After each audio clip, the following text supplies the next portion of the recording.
हरियाणा के सीएम मनोहर लाल ने प्रेस वार्ता की। भाजपा सरकार को 8 साल हो गए हैं। इस पर सीएम मनोहर लाल ने प्रेस वार्ता कर सरकार की उपलब्धियां गिनवाई और कहा कि जहां तक 8 साल के हमारे काम का कुछ शब्दों में उल्लेख कर सकता हूं तो हमने भ्रष्टाचार पर प्रहार किया। इसके साथ ही उन्होंने कई मुद्दों पर अपनी प्रतिक्रिया दी।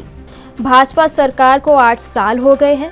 इस पर सीएम मनोहर लाल ने प्रेस वार्ता कर सरकार की उपलब्धियों को गिनवाया और कहा कि जहां तक 8 साल के हमारे काम का कुछ शब्दों में उल्लेख कर सकता हूं तो हमने भ्रष्टाचार पर प्रहार किया। इसके साथ ही उन्होंने कई मुद्दों पर अपनी प्रतिक्रिया दी। ऑर्बिटल रेल कॉरिडोर जो केएमपी के साथ साथ नई बननी है उसका शिलान्यास हुआ है। लगभग 5600 करोड़ रुपए की वो योजना है। और दूसरी बड़ी में जो रेल डिब्बों का नवीनीकरण का जो एक प्रोजेक्ट है वो भी 500 कुछ करोड़ रुपए का है। और एक रोहतक में एलिवेटेड रेलवे लाइन उसका भी उस दिन वो जनता को समर्पित की है, 300 कुछ करोड़ रुपए की वो है। ऐसे 6600 करोड़ रुपए के प्रोजेक्ट्स उस दिन उन्होंने उद्घाटन और शिलान्यास किए हैं। जहां तक 8 साल के हमारे काम का कुछ शब्दों में उल्लेख कर सकता हूं तो वो ये कि हमने 3 C के ऊपर प्रहार किया है।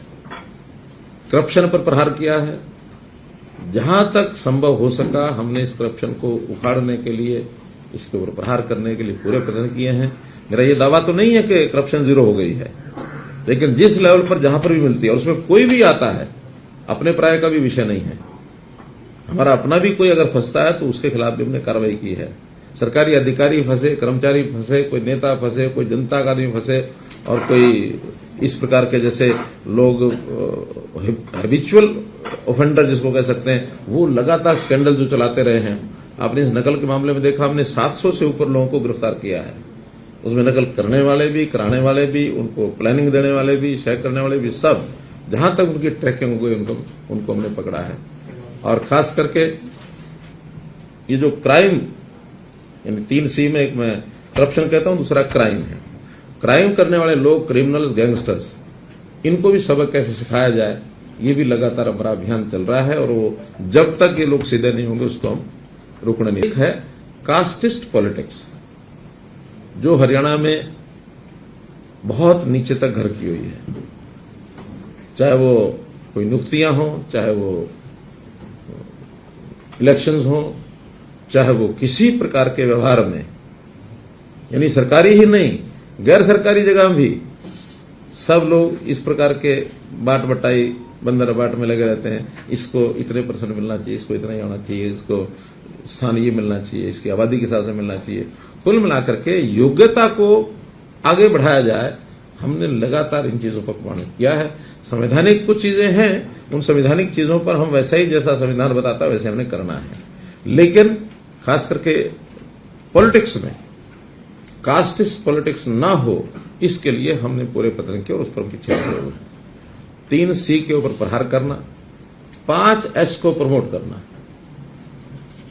शिक्षा, स्वास्थ्य, सुरक्षा, स्वावलंबन और स्वाभिमान। और इन 5 S को सपोर्ट करने के लिए एक 6ठे S की जिसकी जरूरत है, उस पर भी हमारा पूरा एकदम फोकस है और वो है सुशासन, गुड गवर्नेंस। तो इसके नाते से कितनी ही उपलब्धियां वो आप लोगों को, ट्रांसफर पॉलिसी है, चाहे उसमें भर्तियां हैं, चाहे उसमें परिवार पहचान पत्र है, अंत्योदय है, पढ़ी लिखी पंचायतें हैं, फिर स्पोर्ट्स का काम है, हमारा डीबीटी की पॉलिसी है। डीबीटी में एक आंकड़ा आपको ध्यान रखना चाहिए, इस डीबीटी के क्रम में 13,000 करोड़ रुपया, 1300 करोड़ रुपया ये सरकार की भी बचत हुई है। 5 साल में, 1 साल में, 2 साल में, पूरे 5-6 साल से ही है, जब से डीबीटी शुरू हुआ है, 4-5 साल से शुरू हुआ। तो डीबीटी के कारण से घोस्ट बेनिफिशियरीज को हम आइडेंटिफाई कर पाए हैं। वरना तो एक आदमी की बजाय एक ही चीज को 4 आदमी फर्जी तरीके से ले रहा है। एक ही आदमी 2 जगह से लाभ ले रहा है, जबकि उसको लेना 1 जगह से चाहिए। तो ऐसा किया है।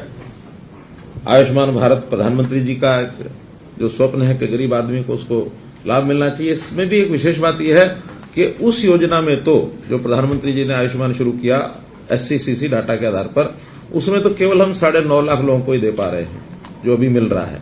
लेकिन एक प्रावधान वो अब केंद्र सरकार से ही हमने उसको टेकअप करना था, टेकअप होकर के उसका फाइनल रिजल्ट अब कुछ ही दिनों में, 10 दिन में, 8 दिन में, 15 दिन में आने वाला।